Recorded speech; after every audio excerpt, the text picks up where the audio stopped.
Hi all, welcome to this video. இந்த வீடியோவில் நம்ம இன்றைக்கி என்ன பார்க்க போகிறோம் அப்படின்னா, எஸ்பியோட மார்க்கெட்டிங் பிளான்ஸ் எல்லாமே நம்ம பார்க்க போகிறோம். Full and full A to Z எல்லா டீட்டெயில்ஸுமே இந்த வீடியோவில் நம்ம பார்க்க போகிறோம். இன்றைக்கி நான் உங்கள்கிட்ட ஷேர் பண்ண போகிறேன். ஃபஸ்ட்டு இந்த பிளான்ஸ் எதுக்காக கொண்டு வந்திருக்காங்க அப்படின்னா, digital marketing each and every members கிட்ட போய் ரீச் பண்ணணும். அந்த ப்ராடக்ட்ஸ், அந்த சர்வீசஸ் எல்லாமே எஸ்பிஓ ரெக்கமெண்ட் பண்ணுற ப்ராடக்ட்ஸு எல்லாம் ஜென்யூனான ப்ராடக்ட்ஸாக தான் இருக்கும். அண்ட் சர்வீசஸும் சரி நம்ம என்விரான்மெண்ட்டுக்கு சேஃபாகவே இருக்க மாதிரி இதுதான் அவங்க கொண்டு வந்திருக்காங்க. நம்ம இதில் இங்கே பார்த்திங்கன்னா 3 டைப்ஸ் ஆஃப் பிளான்ஸ் இருக்குது. Marketing executive, individual marketer, marketing associate, 3 types of plans இருக்குது. ஃபஸ்ட்டு மார்க்கெட்டிங் அசோசியேட் எக்ஸிக்யூட்டிவ் எப்படின்னு பார்த்தீங்கன்னா, ஸ்டார்டிங்கில் நம்ம ஃப்ரீயாகவே ஜாயின் பண்ணுற மாதிரி தான் இருக்கும். நம்மளோட ஜாப் என்னன்னு பார்த்தீங்கன்னா, அவங்க கொடுக்குற கண்டென்ட்டை நம்ம ஃபேஸ்புக் அண்ட் இன்ஸ்டாகிராமில் மட்டும் ஷேர் பண்ணால் மட்டுமே போதும். ஓகேவா? மார்க்கெட்டிங் எக்ஸிக்யூட்டிவ் நம்ம எதுவுமே பே பண்ண வேண்டியதே இல்லை. நம்ம டெய்லி 5 ருபீஸ், ஒரு டாஸ்க்குக்கு 5 ருபீஸ் earn பண்ண போகிறோம். டெய்லி ஒரு டாஸ்க் தான் பண்ணுற மாதிரி இருக்கும். மந்த்லி 150 ருபீஸ் நம்ம earn பண்ணிக்கலாம். ஃப்ரீயாகவே நம்ம ஜாயின் பண்ணி மந்த்லி 150 ருபீஸ் நம்ம earn பண்ணிக்கலாம். இது நம்ம பார்க்க ஒரு சின்ன விஷயம் மாதிரி தான் இருக்கும். மற்ற எந்த ஒரு இதுலேயுமே நம்மளால் வீட்டில் இருந்துட்டு இந்த மாதிரி ஒரு இது நம்மளால் பண்ண முடியாது. ஓகேவா? அது ஜென்யூனான ஜாப் நம்ம தேடி பார்த்தோன்னா கண்டிப்பாக அது நம்மளுக்கு கிடைக்காது. நம்ம ஸ்டார்டிங்கான ஒரு ட்ரஸ்ட் இஷ்யூஸ் இருக்குது. இது எப்படி நம்ம இது பண்ணுறது, எப்படி நம்ம ட்ரஸ்ட் பண்ணுறது அப்படின்னு நினைக்கிறவங்க கண்டிப்பாக இதை ஜாயின் பண்ணிக்கிட்டு நெக்ஸ்ட்டு நீங்கள் பார்த்துக்கலாம். எப்படி பண்ணுறாங்க, இந்த கம்பெனி எப்படி அப்படின்றதெல்லாம் நீங்கள் தாராளமாக பார்த்துக்கலாம். Next individual marketer. ஃபஸ்ட்டு நம்ம ஃப்ரீயாகவே ஜாயின் பண்ணிவிட்டு நெக்ஸ்ட்டு நம்ம ப்ராடக்ட் ஒன்று ரெஃபர் பண்ணுவாங்க. அதாவது எஸ்பிஓ கம்பெனி ஒரு ப்ராடக்ட்டை ரெஃபர் பண்ணுவாங்க. மற்ற கம்பெனியோட ப்ராடக்ட்டை ரெஃபர் பண்ணும்போது அதை நம்ம or services product or services ஏதாவது ஒன்று நம்ம பே பண்ணி பை பண்ணுற மாதிரி இருக்கும். மேக்ஸிமம் என்னன்னு பார்த்தீங்கன்னா 6000 தான், 5999. இதுக்கு தான் நம்ம பை பண்ணி வாங்க போகிறோம். இந்த இதில் நம்ம 20,000 வரைக்கும் நம்ம earn பண்ணலாம். டெய்லி டாஸ்க்கு அப்படின்னு பார்த்தீங்கன்னா, ஒரு நாளைக்கு 50 ருபீஸ் நம்மளுக்கு ஒரு டாஸ்க்கு கிடைக்கும். Daily 1 task. ஸோ நம்மளோட ஏர்னிங்ஸ் பார்த்திங்கன்னா 1500 கிடைக்கும். இது நீங்கள் ரெஃபர் பண்ணி தான் ஆகணும் அப்படின்ற எந்த ஒரு கட்டாயமும் இல்லை. பட் ரெஃபர் பண்ணிங்க அப்படின்னா, ஒருத்தரை நம்ம ரெஃபர் பண்ணோன்னாலே நம்ம மார்க்கெட்டிங் அசோசியேட் அப்படின்ற ஒரு இதுக்கு நம்ம போயிடுவோம். அதுலேயே சேம் அதே தான். நம்ம பர்ச்சேஸ் பண்ணி நம்ம ஒரு சர்வீசஸ் வாங்குற மாதிரி தான். இதில் நம்ம ரெஃபர் பண்ணோம் அப்படின்னா நம்மளோட ரெஃபரல் இன்கம் 24 ஹவர்ஸ்க்குள்ளே நம்மளுக்கு கிடைச்சிரும்.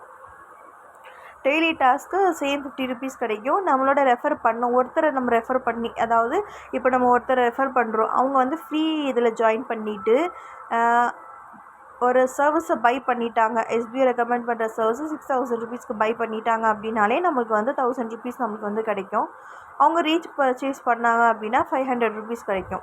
லாஸ்ட்டாக நமக்கு ரெஃபரல் 40 ரெஃபரல் வரைக்கும் நம்ம ரெஃபர் பண்ணிக்கலாம். இன்ட்ரோ கமிஷன் நிறைய பேருக்கு இப்போ சூப்பரான ஒரு போனஸ் தான் இது. நம்ம எல்லாருக்குமே ஓல்டு மெம்பர்ஸும் சரி, நியூ மெம்பர்ஸும் சரி, எல்லாருக்குமே ஒரு சூப்பரான பிளான் தான் இந்த இன்ட்ரோ கமிஷன் அப்படின்றது. அவங்க டெய்லி அவங்க மந்த்லி 1500 earn பண்ணுறாங்கன்னா மந்த்லி அந்த 20% கமிஷன் எஸ்பிஐ நம்மளுக்கு தராங்க. ஓகேவா? ஏதாவது டவுட் அப்படின்னா நான் கமெண்ட் செக்ஷனில் கேளுங்க, நான் ஆன்சர் பண்ணுறேன். நெக்ஸ்ட் டெய்லி டாஸ்க் இன்கம் எல்லாருமே பண்ணுவோம். ரெஃபரல் இன்கம் எல்லாத்துலேயுமே கிடைக்கும். ரெஃபரல் லிமிட் 40 ரெஃபர்ஸ் தான். இன்ட்ரோ இன்கம் அப்படின்றது பார்த்திங்கன்னா, ரெஃபர் பண்ணால் மட்டும்தான் நமக்கு இன்ட்ரோ இன்கம் கிடைக்கும். சரிங்களா? மார்க்கெட்டிங் அசோசியேட் ஆகும் போது தான் நம்மளுக்கு referral intro income plus revenue purchase பண்ணுறாங்கல்ல அவங்களோட இதுவும் நம்மளுக்கு கிடைக்கும்.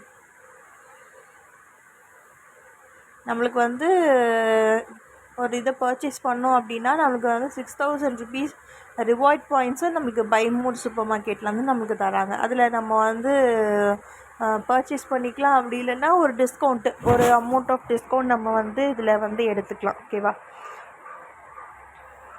இம்பார்ட்டண்ட் பாயிண்ட்ஸ் வந்து நம்ம இதில் பார்க்க வேண்டியது வந்து, ஒரு யூசர் வந்து 20,000 earn பண்ணிட்டாங்க அப்படின்னா அவங்க வந்து திருப்பி பிளானை வந்து ரீபர்ச்சேஸ் பண்ணுற மாதிரி தான் இருக்கும். இந்த பாயிண்ட்லாம் வந்து பார்த்திங்கன்னா நிறைய கம்பெனிஸ் வந்து உங்களுக்கு வந்து ஜாயின் பண்ணி விடும்போது நம்மளுக்கு வந்து சொல்லவே மாட்டாங்க. ஃபஸ்ட்டு ஜாயின் பண்ணுங்கள், இது பண்ணி பார்த்துக்கலாம் அப்படின்ற மாதிரி தான் சொல்லுவாங்க. பட் எஸ்பிஓ வந்து எல்லாமே இன் அண்ட் அவுட் எல்லாமே நம்மளுக்கு வந்து சொல்லுவாங்க. ஓகே, 20,000 ரீச் பண்ணிட்டோம் அப்படின்னா ரீபர்ச்சேஸ் வந்து நம்ம வந்து பண்ணிக்கலாம். எல்லார்கிட்டையுமே வந்து பேன் இருக்கணும். ஆதார் பேன் இருந்தால் தான் நம்ம வந்து இதில் அப்ளை பண்ண முடியும்.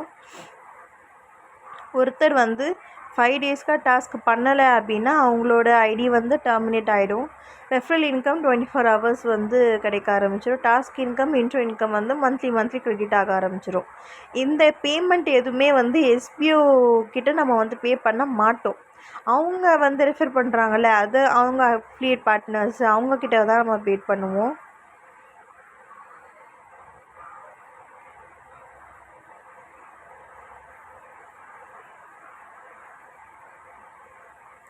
ரீஃபண்ட் பாலிசி, இதனால் வந்து எஸ்பிஐ ரீஃபண்ட் கொடுத்துட்டு இருந்தாங்க. இதுக்கப்புறம் ரீஃபண்ட் இல்லை அப்படின்னு வந்து சொல்லியிருக்கிறாங்க. நம்ம வழியில் வந்து பார்த்தோம் அப்படின்னா எந்த கம்பெனியுமே ரீஃபண்ட் இருக்குது நாங்கள் தரோம் அப்படின்னே சொல்லவே மாட்டாங்க. பட் இவங்க சொன்னாங்க இப்போ வந்து ரீஃபண்ட் இல்லை அப்படின்ற மாதிரி சொல்லியிருக்கிறாங்க. பட் என்ன அப்படின்னா அஃபிலியேட் பார்ட்னர்ஸ்ட்டு நம்ம வந்து பர்ச்சேஸ் பண்ண கூட எஸ்பிஓ கிட்ட கிடையாது. ஸோ எதுவும் எஸ்பிஐ ரீஃபண்ட் பண்ண மாட்டாங்க. இது வந்து ஜஸ்ட் ஒரு கான்ட்ராக்ட் தான். ஓகேவா, இது வந்து இது பண்ண முடியாது. எல்லா அமௌண்ட்டும் நம்மளுக்கு வந்து 20% டிடிஎஸ்க்கு அப்புறம் தான் நம்மளுக்கு வந்து கிடைக்கும். ஓகேவா, இந்த பிளானை பற்றி நீங்கள் என்ன நினைக்கிறீங்க அப்படின்னு சொல்லிட்டு கமெண்ட் செக்ஷனில் எனக்கு வந்து தெரியப்படுத்துங்க. ஏதாவது டவுட் இருந்துச்சுனாலும் தெரியப்படுத்துங்க. ஓகே, இது வரைக்கும் நான் எனக்கு தெரிஞ்ச வரைக்கும் எல்லாருக்குமே கிளியர் பண்ணியிருக்கேன் அப்படின்னு நினைக்கிறேன். தேங்க்யூ ஃப்ரெண்ட்ஸ், பாய்.